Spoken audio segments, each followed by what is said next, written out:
And now let's turn our attention to distilled water. Distilled water is quite a controversial subject, as there are many people out there who will warn you that it is dangerous to drink. The word distilled sounds very clinical and daunting, but another word for distilled is pure water. So the idea that you shouldn't really be drinking pure water now sounds quite ridiculous. Distilling is not filtering. This chart shows the difference between distilling, filtering, and other forms of water treatment. You can see that distilling removes absolutely everything. The next best thing is reverse osmosis filtering, but boiling only removes bacteria and viruses. The problem with filters is that eventually they become breeding grounds for bacteria, as they tend to be warm, wet, dark places. Use a filter for a few months and cut it open and you'll find it's pretty slimy in there. In a distiller, water is turned into steam and then condensed back into pure water. All the inorganic minerals, chemicals, cells from dead animals, bacteria, viruses, they remain at the bottom of the distiller. And out the other end you have pure water that contains 0 parts per million dissolved solids. Nature only makes distilled water. Rain, snow, mist, fog and dew are all distilled by a similar but natural process. Now, doctors will tell you not to drink distilled water. They will tell you that it leaches minerals out of the body, leaving you with the impression that all the calcium will be sucked out of your bones and you're liable to snap like a twig in the lightest of breezes. But what they conveniently forget to tell you is that there are 2 types of minerals, organic and inorganic. You are made up of organic, living minerals, but the minerals in tap water, bottled water, mineral water and spring water are inorganic minerals, essentially particles of rock and dirt that have been picked up along the way.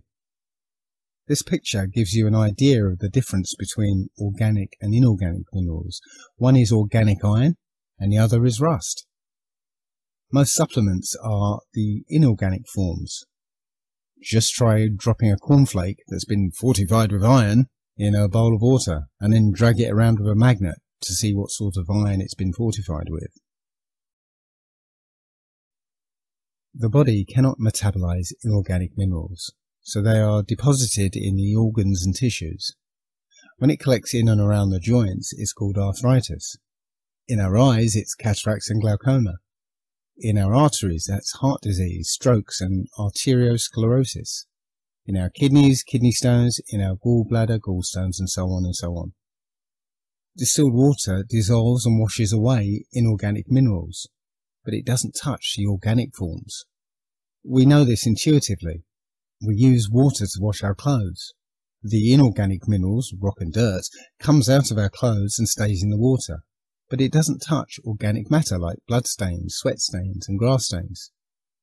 But if you were to put dirty water into your washing machine, then the water already contains a large amount of dissolved matter, so it's no longer able to dissolve anymore, and so your clothes end up dirtier than they were before they went in. Tap water, bottled water, spring water and mineral water are all bad for you for this reason alone. Even rainwater, which is obviously naturally distilled, is no longer as good for you as it once was. In the past, the sun would heat up the sea and evaporate water, which would form cloud high up in the atmosphere, where it would interact with the ozone. So not only was the rain clean and pure, but it would also contain a relatively high concentration of hydrogen peroxide, which is actually very beneficial to the body. But these days, there's a lot of pollution in the air, so the water vapour tends to coalesce around particles of pollution, much lower in the atmosphere where there is no ozone. You could always wait for the first of the rain to clean the air before collecting it, but you're probably better off with a tabletop distiller like this one here. Nonetheless, there will be those who will insist that in order to make distilled water safe to drink, you will have to put the inorganic minerals like pink Himalayan sea salt back into it. I would suggest that anyone who tells you that pure water is dangerous unless you put a little dirt in it is very cleverly speaking out of a small hole in their bottom. We contaminate our water enough as it is. We make it bitter, acid, sweet, and add flavour and chemicals and artificial colours in coffees, teas and soft drinks. But fundamentally, our perception of water has been manipulated. Now we're going to show you some water. This is tap water, and we're going to kind of like put this on a trial tonight, and we're going to prove that this water is absolutely filthy and unable to do the job that water was intended to do. This is distilled water. We're going to prove that it's pure water. It's absolutely pure, and it's the water we should put in our body, and we'll be able to see the difference between these two waters real quick. One question I have here, does water conduct electricity? You know, if it's tap water, it's absolutely filthy. We know it does. If I touch these two wires together, that light goes on. That's an open circuit. If he's an electrician, he'd call it a normally open circuit. If I put it in distilled water, it does exactly what it's supposed to do, and that's nothing. Because those two wires aren't touching, that's an open circuit. It shouldn't light the light. But if I put it in tap water, it closes that gap. There's something in that water that's making that gap close. And the difference between these two waters is, this is absolutely filthy water, this is pure water. Our water comes to a treatment plant where we're chemically treating our water. That's why it's called a treatment plant. Our water is exposed to many chemicals. This is a newspaper from Utah called Capital Connections, news for about people in state government. The Utah State Seal.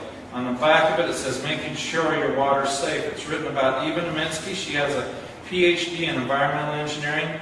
She's over all 50 water treatment plants in the state of Utah. She says right here, we're learning about very resistant pathogens in water. They're very difficult to kill, so you need strong disinfectants. These chemicals may ultimately cause cancer over your lifetime. So the question becomes, would you rather have diarrhea today or cancer tomorrow? So who wants diarrhea and who wants cancer?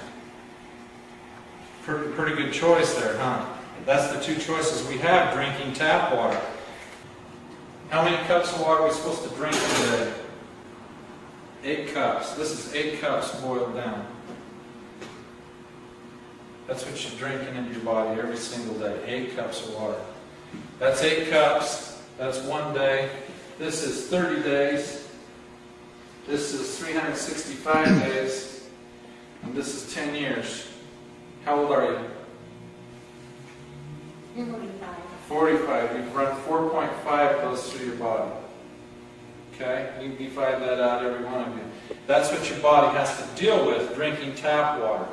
That's why when we put the light in tap water, it conducts electricity. There's 80,000 chemicals in our water. In 1903, we had 3 people and 100 dying with cancer. In that 100 years till now, we've developed 80,000 commercially produced chemicals. And right now, 1 in 4 people die with cancer. And 1 in 3 people get cancer. And the cancer rate's still rising. And you think about chemicals in our life. We wash our hair with chemicals. We brush our teeth with chemicals. We wash our clothes with chemicals. We have chemicals on our food. We're a chemical society. The only thing that takes that out of our body is the water we drink. Right here in the laboratory, let's take distilled water through the same journey the tap water's been on and make the light go on it. We'll have to add a lot of things to it. First thing we'll add to it is bacterium, virus, and parasites. I'll wash my hands in. 5 parts per million will make this light go on, and we'll see just how dirty my hands are. Pretty clean hands, huh? But the tap water is still hundreds of times filthier than the distilled water. But you know the real funny thing about it is, you won't drink this water now, will you? No. Why not? Because it has urine. Yeah, but it's still hundreds of times cleaner than tap water. Did you see what your eyes just did to your brain now? You saw something in your water. What do you really want in your water? Nothing. Me too. When I saw this the first time, that's what I decided. I didn't want anything in my water. I wanted clean water. But we can take it a little bit further and make the light go on. This is some of the inorganic minerals we get out of our distiller. We'll put some of that in there. We'll put some chemical from farms and factories in there, and we'll stir that around. So that's starting to look like now. Mountain Dew, right? That's what you're thinking? Now we'll take it to the water treatment plant where we'll add a little bit of technology to it. And we'll stir that around and we'll aerate it a little bit, just like even Minsky's talking about there. Add a little technology to the water. Right amount of chemicals we can make that awful looking water look just like tap water. Isn't that cool? Now let's see if we made it tap water. Yep. Now, according to even Minsky, that's safe water to drink. You won't want to drink it now? Why not? It's safe. What's the definition of safe water? Won't cause diarrhea today. Let's see what we've done here with the TDS meter. This TDS stands for total dissolved solids. That means anything that's totally dissolved in the water will show up with a TDS meter. Now Ron, I want you to read this for me and tell me what parts per million that says. 0. 000 parts per million. Now tap water, right from Ogden City here, let's see what that's saying. 296, 308 now. 308. 308 parts per million. Now this water that Teresa wouldn't drink, let's see what that was. After I threw all that filth in there. 56. 54. It's still what? 6 times cleaner than tap water. Can you imagine how much filth is in tap water? If you could see where that tap water's been, all the carcasses of the animals, the dead insects, the inorganic minerals, the chemicals that's in this water, if you could see what was in that water that's making 296 parts per million, you'd never drink it. You'd never ever drink it. And you shouldn't.